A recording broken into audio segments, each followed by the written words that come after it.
Salut à tous. Vous savez, on est tout le temps entouré de lumière. Que ce soit l'écran que vous regardez là tout de suite ou la bougie sur un gâteau d'anniversaire. Mais derrière chaque petite lueur se cache un principe de physique super important et surtout essentiel pour le brevet. Alors, comment une simple ampoule fait pour transformer l'électricité en lumière et comment on choisit la plus efficace sans se ruiner, c'est exactement ce qu'on va décortiquer ensemble aujourd'hui.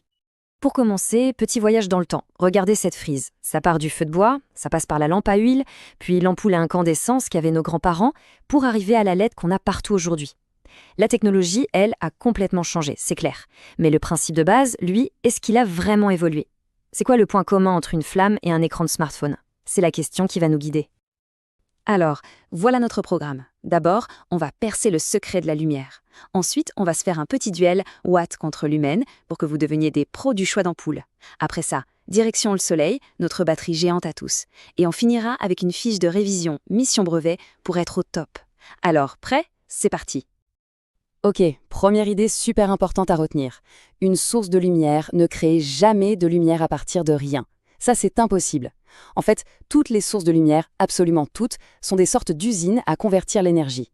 Elles prennent une énergie de départ et hop, elles la transforment en énergie lumineuse. Ce schéma, il est parfait pour comprendre. Regardons à gauche, la bougie. L'énergie de départ, c'est l'énergie chimique qui est stockée dans la cire. Quand ça brûle, la combustion la transforme en deux choses. De l'énergie lumineuse, c'est la lumière qu'on voit, et de l'énergie thermique, la chaleur. Maintenant, à droite, l'ampoule. Elle prend de l'énergie électrique dans la prise. Et le résultat? De la lumière, bien sûr, mais aussi de la chaleur. On a le point commun? C'est la conversion. Mais attendez une seconde, on a tous déjà fait l'expérience. Si on approche la main d'une ampoule qui est allumée depuis un moment, ça chauffe. Parfois même, ça brûle un peu. Cette chaleur, eh bien, c'est aussi de l'énergie. Alors, est-ce que 100% de l'électricité est vraiment transformée en lumière utile? La réponse, à votre avis, c'est non. Et non, c'est exactement ça qu'on appelle les pertes thermiques. C'est toute la partie de l'énergie de départ qui n'est pas convertie en lumière, mais qui s'échappe sous forme de chaleur. C'est en quelque sorte de l'énergie gaspillée. Retenez bien ça. Aucune conversion d'énergie n'est parfaite à 100%. Allez, passons maintenant à quelque chose de très très concret. On est au supermarché devant le rayon immense rempli d'ampoules. Comment on fait pour faire le bon choix? Eh bien, il faut savoir lire l'étiquette. Et pour ça, il faut comprendre le fameux duel, watt contre lumen. Regardez ces emballages, on voit plein de chiffres. Ici, on a 490 LM, là 5W. C'est un vrai casse-tête si on ne sait pas ce que ça veut dire. Aujourd'hui, on va se concentrer sur les deux plus importants, les watts, qu'on note W, et les lumens, notés LM. D'après vous, c'est quoi la différence? Et voilà la réponse. Et ça, c'est vraiment le point crucial de ce chapitre.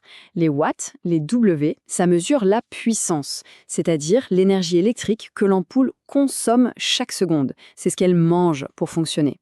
Les lumens, les LM, eux, ça mesure le flux lumineux, c'est-à-dire la quantité de lumière qu'elle produit pour de vrai. C'est ce que nos yeux perçoivent. Du coup, comment on peut savoir quelle ampoule est la plus efficace? C'est-à-dire celle qui produit le plus de lumière en consommant le moins d'énergie. C'est super simple. On calcule son efficacité lumineuse. Étape 1, on repère les lumens sur la boîte. Étape 2, on repère les watts. Étape 3, on divise les lumens par les watts. C'est tout. Allez, on fait le calcul ensemble. Pour l'ampoule A, 490 lumens divisé par 5 watts, ça nous donne une efficacité de 98 lumens par watt. Pas mal. Pour l'ampoule B, 1160 lumens divisé par 20 watts, on obtient seulement 58 lumens par watt. Regardez le graphique. La barre de l'ampoule A est beaucoup plus haute. Le résultat est sans appel. L'ampoule A est bien plus efficace. Elle éclaire mieux pour chaque watt consommé et donc elle coûtera moins cher sur la facture d'électricité. Bon, maintenant qu'on est des experts en ampoules, tournons-nous vers la plus grande source de lumière de notre système, le Soleil. Comment est-ce qu'on peut utiliser son incroyable énergie lumineuse ici, sur Terre? La réponse, vous la connaissez bien sûr, ce sont les panneaux solaires. Et leur principe, eh bien, c'est exactement le même que celui de nos ampoules, la conversion d'énergie. Sauf qu'ici, ils ne partent pas de l'électricité pour faire de la lumière, ils font l'inverse. Ils captent l'énergie lumineuse du soleil pour la transformer en une autre forme d'énergie qui, elle, nous est utile. Mais attention, il y a un petit piège. Il existe deux grandes familles de panneaux solaires. À gauche, les panneaux photovoltaïques. Eux, ils convertissent l'énergie lumineuse du soleil directement en énergie électrique. C'est ce qui va alimenter votre maison. Et à droite, on a les panneaux thermiques. eux, ils convertissent l'énergie lumineuse en énergie thermique, c'est-à-dire en chaleur, pour chauffer l'eau de la douche par exemple. Deux technologies pour deux conversions différentes.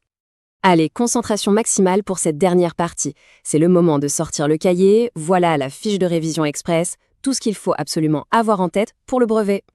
On commence avec les 3 définitions clés à connaître par cœur. L'énergie lumineuse, facile, c'est l'énergie transportée par la lumière. La puissance, en watts, c'est le débit d'énergie. Pensez à ça comme la quantité d'énergie que l'ampoule consomme chaque seconde. Et enfin, le flux lumineux, en lumen, c'est la quantité de lumière qu'on peut voir, celle que l'ampoule produit vraiment. Ces 3 notions, c'est la base de tout. Ensuite, les 2 formules à savoir appliquer. La puissance, c'est l'énergie divisée par le temps, P égale E sur T. Par exemple, si un appareil consomme 100 joules en 10 secondes, sa puissance est de 10 watts.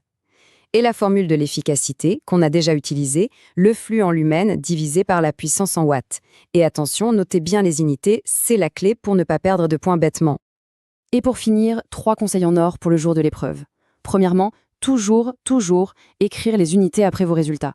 Un résultat sans unité, ça ne veut rien dire en physique. Deuxièmement, justifiez vos calculs. Montrez la formule que vous utilisez, ça prouve que vous avez compris.